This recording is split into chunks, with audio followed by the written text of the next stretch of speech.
குன்னூர் நகரமன்ற கூட்டத்தில் அதிமுக உறுப்பினர் சரவணகுமார் பேச்சால் பெரும் பரபரப்பு.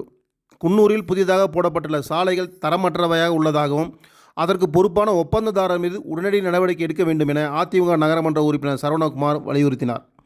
இதனால் நடைபெற்ற நகரமன்ற கூட்டத்தில் பெரும் பரபரப்பு ஏற்பட்டது. குன்னூர் நகரமன்றத்தின் மாதாந்திர கூட்டம் நடைபெற்றது. இதில் பல்வேறு பிரச்சனைகள் குறித்து உறுப்பினர்கள் அப்போது கருத்து தெரிவித்தனர். அப்போது பேசிய அதிமுக உறுப்பினர் சரவணகுமார், குன்னூரில் அண்மையில் போடப்பட்ட சாலைகள் மிகவும் மோசமான நிலையில் உள்ளன. மக்கள் பணத்தில் சரமற்ற வேலையை செய்த ஒப்பந்ததாரர் மீது நகராட்சி ஆணையாளர் நடவடிக்கை எடுக்க வேண்டும், இல்லையேல் சென்னை உயர்நீதிமன்றத்தில் வழக்கு தொடர வேண்டிய சூழ்நிலை ஏற்படும் என எச்சரித்தார். மேலும் பள்ளி மாணவர்களின் பாதுகாப்பை கருத்தில் கொண்டு தெருநாய்களை உடனடியாக பிடிக்கும் நடவடிக்கையை நகராட்சி மேற்கொள்ள வேண்டும் என்றும், குன்னூர் பேருந்து நிலையத்தில் வைக்கப்பட்டுள்ள தடை செய்யப்பட்ட டிஜிட்டல் பேனர்கள் உடனடியாக அகற்றப்பட வேண்டும் என்றும் அவர் வலியுறுத்தினார். சரவணகுமாரின் சூடான இந்த பேச்சால் சூடான விவாதம் நடைபெற்றது. நகராட்சி அதிகாரிகள் இது குறித்து விளக்கம் அளித்தனர்.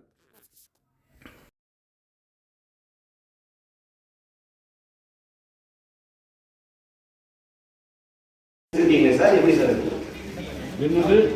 அது பேனர் தானே, விளம்பர பேனர் பர்மிஷன் எப்படி கொடுப்பீங்க? என்ன ரூல் இருக்கு? அதே மாதிரி என்ன இல்ல சார், அதை கேன்சல் பண்ணுங்க சார்.